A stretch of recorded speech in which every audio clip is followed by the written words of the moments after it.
साथियों नमस्कार। तो आइए म्यूजिक का एक प्रैक्टिस सेट शुरू करने जा रहे हैं। अड्डा 24/7 पब्लिकेशन का बुक है, दीपा दीदी द्वारा लिखा गया है। आने वाले BPSC TRE4 net JRF CTET estate सभी परीक्षाएं, रेलवे शिक्षक सभी परीक्षाएं जिसमें संगीत से प्रश्न पूछे जाएंगे, उन सभी परीक्षाओं के लिए यह वीडियो आपके लिए बहुत बहुत लाभकारी सिद्ध होने वाला है। आइए शुरू करते हैं। पहला प्रश्न पूछा जा रहा है, दमामा वाद्यों के किस वर्ग में आता है, मतलब दमामा किस तरह का वाद्य यंत्र है। तो सही उत्तर हो जाएगा चमड़ा से बनता है और यह अवनद वाद्य यंत्र है। ठीक है जी, चमड़ा से बनता है, ठीक है, इसलिए इसको अवनद कहते हैं। घन उसको बोलते हैं जो धातु और मिट्टी से बनता है या लकड़ी से बनता है। ठीक है जी, तत् जो तार से बनते हैं उसको तत् वाद्य यंत्र कहते हैं। अगला सवाल देख लीजिए, ग्रहों की संख्या कितनी है। तो ग्रहों की संख्या आपको बताना है, तो ग्रहों की संख्या 4 है। ठीक है जी, अब देखिए अगला सवाल पूछा जा रहा है, केवल दाहिने तबले के वर्णों, यहाँ वर्ण होना चाहिए, वर्णों की संख्या कितनी है। तो दाहिने तबले के वर्ण आपको टोटल होते हैं, दाहिने तबले के वर्ण 6 होते हैं। ठीक है जी, और वहीं बायां तबला का पूछेगा, बायां तबला का पूछे आपसे, तो बायां तबला का 2 वर्ण होते हैं। ठीक है जी, 2 वर्ण धा और गे। ठीक है जी, और संयुक्त वर्ण धीन और धा होता है। ठीक है जी,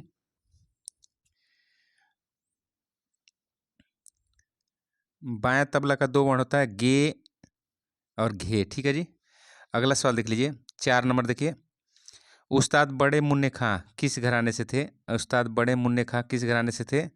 तो आपको सही उत्तर बताना है इसका, लखनऊ घराने से। ठीक है जी, ठीक है जी, लखनऊ घराने से उस्ताद बड़े मुन्ने खां।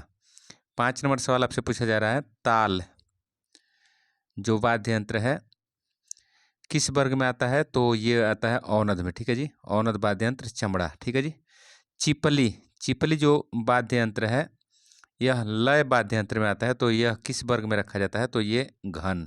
ठीक है जी, घन मतलब धातु या मिट्टी से बना हुआ। देखिए लक्ष्मी ताल में 4 ताल लिखने पर क्या लयकारी बनेगी।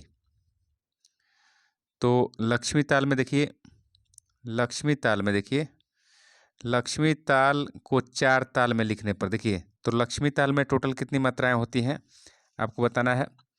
तो लक्ष्मी ताल में 18 मात्राएं होती हैं और 4 ताल में 12 मात्राएं होती हैं। ठीक है जी, तो काटिएगा, 6 तिया 18 और 6 दूना 12, तो 3/2 कहाँ दिया है। तो 3/2 आपको 3/2 कह रहा है लक्ष्मी ताल में, तो आप यहाँ 18 नीचे रखिएगा और 12 ऊपर रखिएगा, तो 6 दूना 12 और 6 तिया 18। ठीक है जी, तो जिसमें में रहेगा उसको नीचे रख लीजिएगा। ठीक है जी, तो 2/3 कहाँ है, तो 2/3 आपको डी में है, तो 2/3 हो गया सही। अगला सवाल देख लीजिए, वही आपका देखिए ब्रह्म ताल में, तो ब्रह्म ताल की कितनी मात्राएं होती हैं आपको बताना है। तो ब्रह्म ताल की मात्राएं होती है आपको 28 मात्राएं होती हैं। और किसका पूछा रहा है, कहरवा, तो कहरवा में 8 मात्राएं होती हैं। तो इसको काट दीजिए, 4 दूना 8 और 4 सत्ते 28, तो 2/7 कहाँ दिया है, तो आपका सी में। ठीक है जी, तो ब्रह्म ताल में कहरवा ताल लिखने पर क्या लयकारी बनेगी, तो 2/7। ठीक है जी, अगला सवाल देखिए 9 नंबर, गजझंपा ताल में धमार ताल को आड़ की लयकारी में लिखने का प्रारंभिक स्थान पर क्या होगा। देखिए गजझंपा ताल में धमार ताल को आड़ की लयकारी में लिखने का प्रारंभिक स्थान पर क्या होगा। तो इसका सही उत्तर क्या हो जाएगा जी। तो इसका सही उत्तर बता दीजिए, इसका सही उत्तर हो जाएगा 5.2/3। ठीक है जी, ये बी हो जाएगा। ठीक है, 10 नंबर सवाल देख लीजिए, 10 नंबर सवाल, सही जोड़ा पहचानिए। तो सही जोड़ा आपको पहचानना है, तो ठुमरी और टप्पा। ठीक है जी, ठुमरी और टप्पा एक तरह की गायकी है। ठीक है जी, तो इसलिए यह सही जोड़ा है। ठीक है जी, अगला सवाल देख लीजिए, निम्नलिखित बोलों के आधार पर ताल पहचानिए। तो तीसरे नंबर पर तिरकिट और चौथे पर धीन किस ताल में आता है। तो आपको 11 जो है, 11 का सही उत्तर हो जाएगा रुद्र ताल। रुद्र ताल देखिए, इसमें 11 मात्राएं और 11 विभाग होते हैं। और देखिए आपको लक्ष्मी ताल की बात करें तो इसमें 18 ताल होती हैं, और ब्रह्म ताल की बात करें तो ब्रह्म ताल में कितनी मात्राएं होती हैं आपको बताना है। तो ब्रह्म ताल में 28 मात्राएं होती है। ठीक है जी, तो इसका देखिए हम बात करें रुद्र ताल की तो इसकी बोल होती है धा तत धा तिरकिट धिन्ना तिरकिट तू ना कत ता। ठीक है जी, तो 11 मात्राएं होती हैं रुद्र ताल में। तो यह आपको बोल जो है रुद्र ताल का है। ठीक है, अगला सवाल देख लीजिए। 12 नंबर सवाल है गति गण। गति गण जो है आपको ये देखना है कौन सा ताल का बोल है। ठीक है, तो 12 का सही उत्तर हो जाएगा आपका सूल ताल। तो सूल ताल में देखिए 10 मात्राएं होती हैं। सूल ताल में कितनी मात्राएं होती हैं? तो 10 मात्राएं होती हैं। सूल ताल में 10 मात्राएं होती हैं, आपको पता होना चाहिए। अगला सवाल देख लीजिए। और 4 ताल में आप जानते हैं 12 मात्राएं। देखिए अगला सवाल 13 नंबर है ताल के विभिन्न भागों को क्या कहते हैं? तो विभाग कहते हैं। ठीक है जी, विभाग। देखिए शिखर ताल की तो विभाग पार्टीशन हो गया। देखिए शिखर ताल किस पद का ताल है? तो शिखर पद जो होता है किस पद का ताल है? तो ये है विषमपदी ताल। देखिए शिखर ताल में 17 मात्राएं होती हैं और 5 विभाग होता है। ठीक है जी, विषमपदी उसको बोलते हैं जिसमें जैसे हम 4 ताल की 4 ताल का उदाहरण लें। 4 ताल तो आप जानते हैं 4 ताल में जो है 12 मात्राएं होती हैं। 12 मात्राएं और 6 विभाग होता है और प्रत्येक मात्रा में 2-2 बोल होते हैं। 2 2 2 2 और 2। देखिए तो प्रत्येक विभाग में समान मात्राएं जिसका होगा उसको समपदी कहते हैं और जिसका समान मात्राएं नहीं होगी प्रत्येक विभाग में उसको विषमपदी कहते हैं। तो इसी तरह से आपको शिखर ताल में विषमपदी होता है। ठीक है, शिखर ताल में आपको विभाग का क्या होता है? तो 4 4 और 3 2 और 4। ठीक है जी, टोटल कितनी मात्राएं होती हैं? तो 17 मात्राएं होती हैं और 5 विभाग होता है। तो आपको देखिए पहली विभाग में 4 मात्राएं, दूसरी में 4 और तीसरी में आपको 3, चौथी में 2 और पांचवी में आपको 4 मात्राएं मिलती हैं। ठीक है जी, तो इस तरह से आपको अलग अलग देखिए प्रत्येक विभाग में अलग अलग मात्राएं हैं, इसलिए इसको विषमपदी कहते हैं। समझ गए? तो प्रत्येक विभाग में समान मात्रा होगा उसको समपदी बोलिएगा और अलग अलग मात्रा होगा उसको विषमपदी बोलिएगा। ठीक है, अगला सवाल देखिए। अगला सवाल आपसे पूछा जा रहा है 4 ताल किस पद का? देखिए 4 ताल जो है किस पद का ताल है? तो हम आपसे बता दें कि इसमें 12 मात्राएं होती हैं और 6 विभाग होता है। तो प्रत्येक विभाग में 2-2 मात्राएं होती हैं। तो आप देख लीजिए प्रत्येक विभाग में समान मात्रा है, इसलिए इसको समपदी कहा जाता है। ठीक है, सम मतलब होता है बराबर। ठीक है, रुद्र ताल। देखिए रुद्र ताल किस पद का ताल है? तो इसमें देखिए ये भी समपदी होगा क्योंकि 11 मात्राएं होती हैं और 11 विभाग, प्रत्येक विभाग में 1-1 मात्रा है, तो ये भी समपदी हो जाएगा। ठीक है, समझ गए आप? अगला सवाल देख लीजिए। लक्ष्मी ताल किस पद में आता है? तो लक्ष्मी ताल आप देखिए लक्ष्मी ताल में भी 18 मात्राएं होती हैं और 18 विभाग, तो ये भी क्या हो जाएगा? समपदी हो जाएगा। प्रत्येक विभाग में 1-1 मात्राएं होती हैं। देखिए निम्नलिखित पेशकारा किस घराने का है? निम्नलिखित पेशकारा किस घराने का है? तो आपको बताना है। तो इसका देख लीजिए, ऊपर कर लेते हैं, आपको पता लग जाएगा। ये पेशकारा देखिए किड़नक त्रिंक तिन्ना किड़नक तिन तिन्ना तिन तिन्ना किरणक नकतिम तिन्ना किन्ना, ये जो है किस घराने का जो है पेशकारा है? तो ये सही शुरू हो जाएगा लखनऊ घराने का। ठीक है जी, अगला सवाल देखिए। अगला सवाल आपसे पूछा जा रहा है 19 नंबर निम्नलिखित पेशकारा किस घराने का है? इसमें भी बताना है आपको पेशकारा जो है किस घराने का है। तो धा कड़ धा तिरकिट धा तिद्धा तिरकिट धाती धा धा तिन्ना, ये जो है आपको अजराड़ा घराने का पेशकारा है। ठीक है जी, तो अगला सवाल देख लीजिए। अगला सवाल आपसे पूछा जा रहा है निम्नलिखित कायदा किस घराने का है? आपको ये कायदा देखिए, कायदा जो है किस घराने का है? तबले का। धाती धागे नाधा तिरकिटे धाती धागे तीन तीन तीन गिन। ठीक है जी, तो यह किस घराने का कायदा है? तो ये दिल्ली घराने का। ठीक है जी, दिल्ली घराने का। अगला सवाल देख लीजिए। अगला सवाल आपको आड़ की लयकारी के मुख्य प्रकारों की संख्या बताइए। तो आड़ की लयकारी के मुख्य प्रकारों की संख्या बताना है आपको। तो सही उत्तर क्या हो जाएगा जी? 3 होता है। ठीक है जी, अगला सवाल देख लीजिए। तबले मतलब दाहिने तबले की स्याही मतलब मसाला या काली पर कौन सा वर्ण, इसको छोटा कर लीजिए थोड़ा सा, कौन सा वर्ण बजता है? तो स्याही पर आप देखिए स्याही पर कौन कौन सा वर्ण बजता है? तो तेट्टे बजता है, तेट्टे। ठीक है जी। अब देखिए अगला सवाल, देखिए तेट्टे बजेगा दाहिने तबले पर। 23 नंबर सवाल है, निम्नलिखित तालों में से किस ताल में परण नहीं बजाया जाता? परण नहीं बजाया जाता, बताइए परण। आप कमेंट करके बताइए कि परण का अर्थ क्या होता है। तो कहारवा ताल में आपको परण नहीं बजाते हैं। अगला सवाल देखिए, तबला या पखावज में कितने गट्टे होते हैं? तो 8 गट्टे होते हैं और प्रत्येक गट्टे 3 इंच लंबा होता है। ठीक है, याद रखिएगा। तबला और पखावज अवनद वाद्य यंत्र है। अगला सवाल देख लीजिए, निम्नलिखित में से किस वाद्य में गट्टे का प्रयोग होता है? गट्टों का प्रयोग होता है, मतलब लकड़ी के गट्टे 3 इंच लंबे होते हैं, तो ये पखावज में। ठीक है जी। और तबला में। किस वाद्य को बजाने से पूर्व उसमें गूंथा हुआ आटा लगाया जाता है? तो सही सवाल हो जाएगा पखावज। ठीक है जी। पखावज जो है अवनद वाद्य यंत्र है। सरोद जो है तत्व है, तो आपको बताना है नौकारा कौन सा वाद्य यंत्र है, कमेंट करके बताइए। ठीक है जी। देखिए निम्नलिखित कह रहा है, निम्नलिखित तालों में किस ताल में पेशकारा और कायदा बजाया जाता है? तो पेशकारा और कायदा किस ताल में बजेगा? तो सही उत्तर हो जाएगा, बताइए सही उत्तर बताइए। पेशकारा और कायदा बजता है 3 ताल में। ठीक है जी। एक ताल में भी बजता है, झप ताल में भी बजता है, तो सही उत्तर हो जाएगा 1 से अधिक। ठीक है जी। 1 से अधिक उत्तर सही हो जाएगा, पेशकारा और कायदा। अगला सवाल देखिए, निम्नलिखित तालों में से किस ताल में पेशकारा और कायदा नहीं बजता है? नहीं बजाया जाता, तो सही उत्तर हो जाएगा आपका गज झंपा ताल में। ठीक है जी। गज झंपा ताल में आपको पेशकारा और कायदा नहीं बजता है। अगला सवाल देख लीजिए, निम्नलिखित बोलों के आधार पर ताल को पहचानिए। तो ताल को पहचाना है तेट्टेकत गदिगन। तेट्टेकत गदिगन कौन सा ताल है? तो सही उत्तर हो जाएगा आपका शिखर ताल। ठीक है जी, शिखर ताल है। ठीक है। अब हम आपसे बात करें तो शिखर ताल में 17 मात्राएं और 5 विभाग होते हैं। 4 ताल में 12 मात्राएं और 6 विभाग होती हैं। रुद्र ताल में 11 मात्राएं 11 विभाग। तो हम आपसे पूछे, रुद्र ताल संपदी होगा, 4 ताल भी संपदी होगा और शिखर ताल विसंपदी होता है। ठीक है जी। देखिए अगला सवाल आपसे पूछा जा रहा है। अगला सवाल 30 नंबर सवाल है।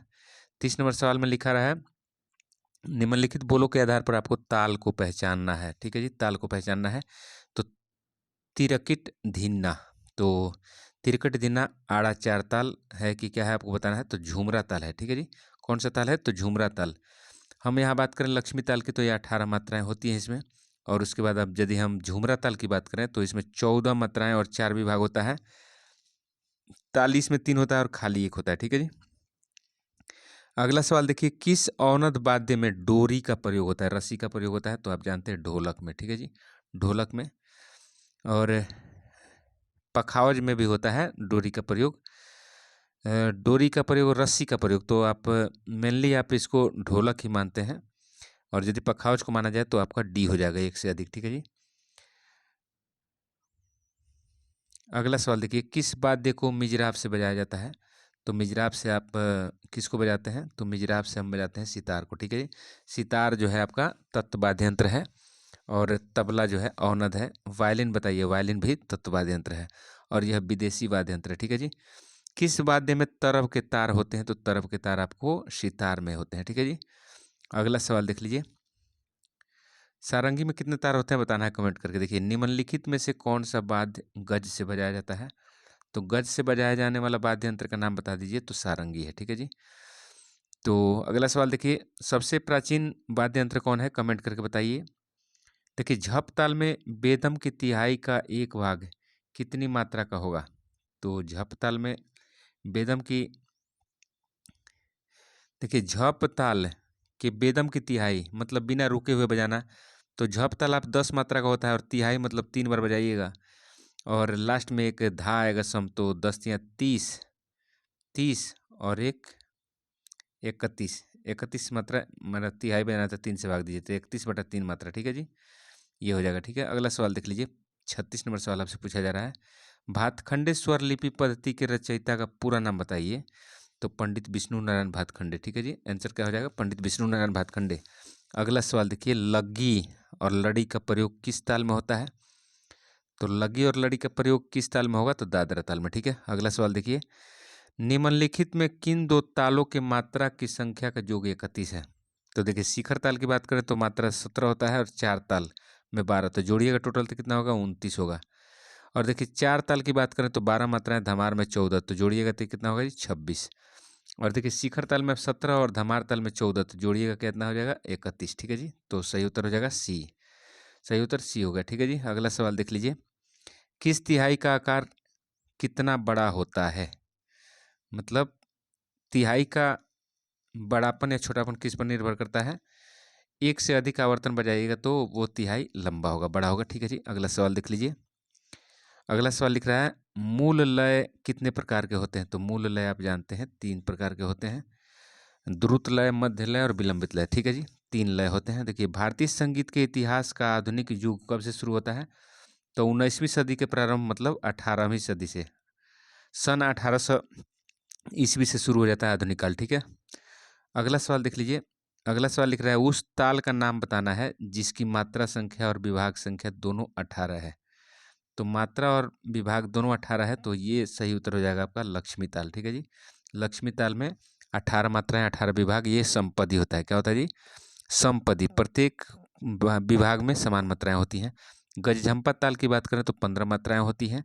शिखर ताल की बात करें तो इसमें 17 मात्राएं और 5 विभाग होते हैं। ठीक है, अगला सवाल देख लीजिए। भारतीय संगीत के इतिहास में मुगल कालीन संगीत प्रेमी बादशाह कौन था? तो अकबर। अकबर क्या बजाते थे आप बताइए?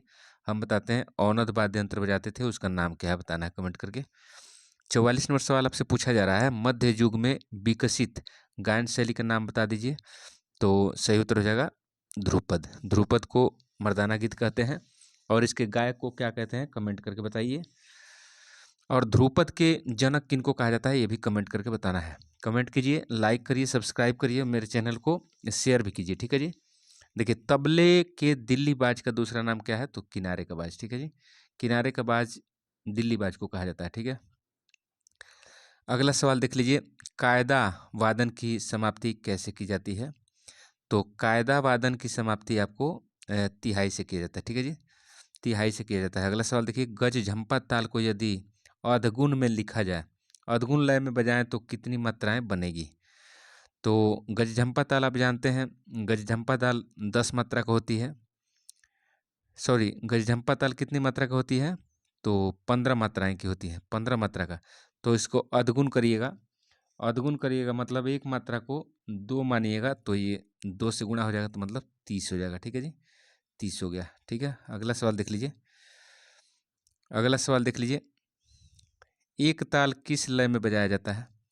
तो एक ताल जो है आप किस में बजाते हैं? तो विलंबित में भी बजा लेते हैं, मध्य में भी और द्रुत में भी। तो उपरोक्त सभी हो जाएगा डी। ठीक है जी, एक से अधिक। अगला सवाल देखिए। अगला सवाल देखिए, किस विदेशी वाद्य का प्रयोग भारतीय संगीत में, भारतीय शास्त्रीय संगीत में खूब हो रहा है? तो वायलिन हो जाएगा। ठीक है, वायलिन में कितने तार होते हैं आपको बताना है, और कौन सा वाद्य यंत्र है, किस वर्ग का है, याद रखिए और इसको बताइए। ठीक है, परन वादन किस वाद्य की विशेषता है? परन, परन जो है, परन वादन किस वाद्य यंत्र की विशेषता है? तो पखावज की। ठीक है, ये सुशीर वाद्य यंत्र है। और खोल बताइए कौन सा वाद्य यंत्र है? देखिए पंजाब घराने की प्रसिद्ध तबला वादक कौन है? तो जाकिर हुसैन जी है। और इनके पिता कौन है कमेंट करके बता दीजिए। 51 नंबर सवाल देखिए। अजराड़ा घराने की प्रसिद्ध तबला वादक कौन है? तो अजराड़ा घराने की प्रसिद्ध तबला वादक कौन है? तो हबीबुद्दीन। ठीक है जी, हबीबुद्दीन आंसर हो जाएगा। दिल्ली घराने के प्रसिद्ध तबला वादक कौन है बताना है आपको, तो नत्थू खां हो जाएंगे। अगला सवाल देख लीजिए। आपका वाद्य सबसे अधिक किस वर्ग से मिलाया, सॉरी ये लिख रहा है आपका वाद्य यंत्र सबसे अधिक किस स्वर से मिलाया जाता है? तो षड्ज से मिलाया जाता है। और पंचम भी साथ में रखते हैं, तो सर्वाधिक पूछा जा रहा है तो षड्ज मारिए। ठीक है, देखिए निम्न बोल किस लय में है? निम्न बोल किस लय में है तो आपको बताना है। देखिए धा गेन धागे तेटे ता गेन धागे तेटे धागे न धेटे धेटे धा गेन धा गे तेटे। ठीक है जी, तो ये झूलन की लय है, झूलने की लय है। ठीक है जी, अगला सवाल देख लीजिए। अगला सवाल देखिए। तबला वादन की कला का सर्वाधिक विकास किस युग में हुआ? तबला वादन की सर्वाधिक विकास किस युग में हुआ? तो मध्य युग में। ठीक है जी, और तबला का आविष्कार किसने किया आपको कमेंट करके बताना है। वर्गीकरण की दृष्टि से तबला वाद्य यंत्र किस में आता है? तो औनद वाद्य यंत्र है, चमड़ा से बनता है, घन धातु या लकड़ी से बनते हैं, सुशीर हवा से बजते हैं। ठीक है जी, अगला सवाल देखिए, 6 खंडों में क्रमिक पुस्तक मालिका के लेखक कौन है?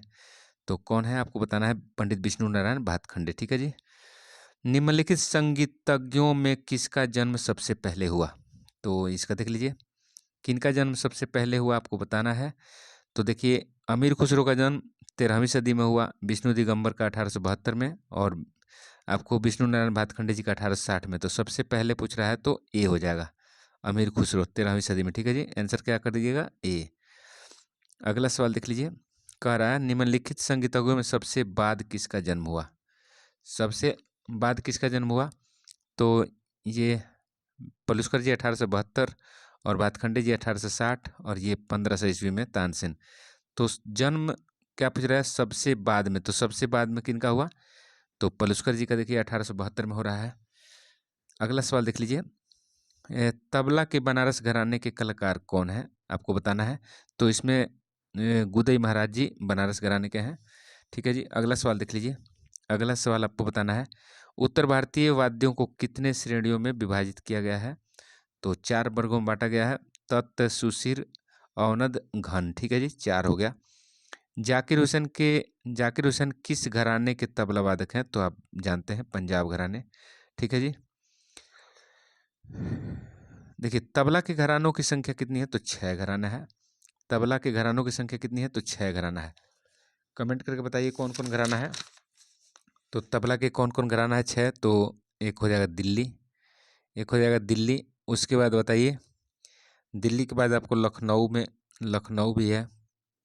उसके बाद क्या है जी, लखनऊ के बाद अजराड़ा, अजराड़ा हो गया। उसके बाद बनारस, बनारस। उसके बाद बताइए पंजाब, पंजाब। और एक बताइए फारुखाबाद। क्या जी, फारुखाबाद। तो हो गया फारुखाबाद। कितना हो गया? 1 2 3 4 5 6। तो 6 घराना यही है तबला का। ठीक है जी। अगला सवाल देख लीजिए, ध्रुपद गायन के साथ कौन से ताल का प्रयोग किया जाता है? तो 4 ताल का प्रयोग करते हैं ध्रुपद के साथ। ठीक है जी। अगला सवाल देख लीजिए, उत्तर भारत के सर्वाधिक प्रचलित ताल का नाम बता दीजिए। तो 3 ताल हो गया। ठीक है जी, 3 ताल। उत्तर भारतीय संगीत को भारतीय संगीत भी कहा जाता है। ठीक है जी। देखिए, बनारस घराने के तबला वादक जिनको पद्म भूषण की उपाधि मिली थी, तो कौन है? तो कंठे महाराज जी हैं। ठीक है जी। अगला सवाल देख लीजिए, बनारस घराने के प्रसिद्ध तबला वादक कौन थे जिनको नाद हिंदिन्ना का जादूगर कहा जाता है? तो अनोखे लाल मिश्र। ठीक है जी, अनोखे लाल मिश्र को नाद हिंदिन्ना का जादूगर कहा जाता है। ठीक है। अगला सवाल देखिए, 69 नंबर सवाल आपसे पूछा जा रहा है, फारुखाबाद घराने के प्रसिद्ध तबला वादक का नाम बता दीजिए। फारुखाबाद घराने के प्रसिद्ध तबला वादक कौन है? तो अहमद जान थिरकुआ। ठीक है जी। और इनका जन्म कहाँ हुआ बताइए आप कमेंट करके। अगला सवाल देखिए, अगला सवाल आपसे 70 नंबर पूछा जा रहा है, पंजाब घराने के प्रसिद्ध तबला वादक का नाम बताइए। तो पंजाब घराने के प्रसिद्ध तबला वादक इसमें कौन है? तो उस्ताद अल्लाह रखा खां। इनके सुपुत्र जी कौन है बताइए आप कमेंट करके। ठीक है जी। निम्नलिखित में से कौन सा घन वाद्य यंत्र नहीं है? तो घन वाद्य यंत्र किसको बोलते हैं? जो धातु या लकड़ी से बना होता है। तो देखिए, खड़ताल है, मंजीरा है, ये सभी घन वाद्य यंत्र है। जबकि ढोलक आपको क्या है? औनद होता है। ठीक है जी, क्या है? औनद वाद्य यंत्र, चमड़ा से बनता है। अगला सवाल देखिए, अगला सवाल देख लीजिए, निम्न बोल को क्या कहते हैं? निम्न बोल को क्या कहा जाता है? देखिए, तेटे कत गति गन धा, तेटे कत गति गन धा, तेटे गति गन धा। ठीक है जी। ये क्या है? तो तिहाई है। क्या है जी? तिहाई है। एक ही बोल को 3 बार बजाना तिहाई है। ठीक है। अगला सवाल देख लीजिए, अगला सवाल देख लीजिए, निम्न बोल किस लय से निबद्ध है? किस लय से निबद्ध है? तो धा न धी किट धा, तिर किट धिन कट किट कत तेटे तेटे कत गति गन। ठीक है जी। तो ये क्या है? तिगुन है। ठीक है जी, तिगुन, तिगुन है। अगला सवाल देख लीजिए, तिगुन है। अगला सवाल देख लीजिए, निम्न रचना को क्या कहेंगे? निम्न रचना को क्या कहिएगा? तो धाधा धिन धिन ना नानो तेटे तेटे क तेटे किट धा किट धा। ठीक है जी। तो ये क्या हो गया? एक तरह का टुकड़ा हो गया। धाधा दिन दिन, ये एक तरह का टुकड़ा हो गया। ठीक है जी। अगला सवाल देख लीजिए, 75 नंबर, निम्न में से कौन कलाकार लखनऊ घराने के हैं? तो लखनऊ घराने के कौन है? तो इसमें आपको ऑप्शन बताना है, आफाक हुसैन, ठीक है जी, आफाक हुसैन। देखिए निम्न में से कौन सा कलाकार लखनऊ घराने के हैं? तो इनमें बताना है आपको निखिल घोष, ठीक है जी, निखिल घोष। अगला सवाल देख लीजिए, निम्न में से कमेंट करके बताइए निखिल बनर्जी क्या बजाते हैं? देखिए निम्नलिखित में से कौन तबला वादक हैं? तो साबिर खां तबला वादक है, ठीक है जी, साबिर खां तबला वादक है। अगला सवाल देख लीजिए, अगला सवाल आपसे पूछा जा रहा है 78 नंबर, किस संगीत शास्त्रकार को चतुर पंडित कहा जाता है? तो चतुर पंडित के नाम से पंडित विष्णु नारायण भातखंडे जी को जाना था, ठीक है जी। अगला सवाल देख लीजिए, 79 नंबर है, निम्न में से किस तबला वादक को पद्म भूषण की उपाधि नहीं मिली, ठीक है जी। तो इसमें उस्ताद हबीबुद्दीन खां, इनको नहीं मिली, जाकिर हुसैन जी को मिली, पंडित ज्ञान प्रकाश घोष को मिला, ठीक है जी, इनको नहीं मिला, ठीक है, उस्ताद हबीबुद्दीन खां को, ठीक है। अगला सवाल देख लीजिए, संगीत रत्नाकर ग्रंथ के लेखक कौन है? तो संगीत रत्नाकर ग्रंथ के लेखक पंडित सारंगदेव हैं, ठीक है जी। तो आज की वीडियो में इतना ही, अगले वीडियो में हम फिर मिलेंगे, तब तक के लिए जय हिंद, जय भारत, जय माँ सरस्वती। चैनल को लाइक करिए, सब्सक्राइब करिए, कमेंट करिए, मित्रों में शेयर करिए, ज्ञान बांटने से ज्ञान बढ़ेगा। अप्रत्यक्ष रूप से ही सही आप हमें सहयोग करिए, चैनल को लाइक सब्सक्राइब कमेंट कर दीजिए ताकि मुझे मोटिवेशन मिले। हम आपके लिए मेहनत कर रहे हैं, आपका नौकरी पक्का लगेगा। Best of luck.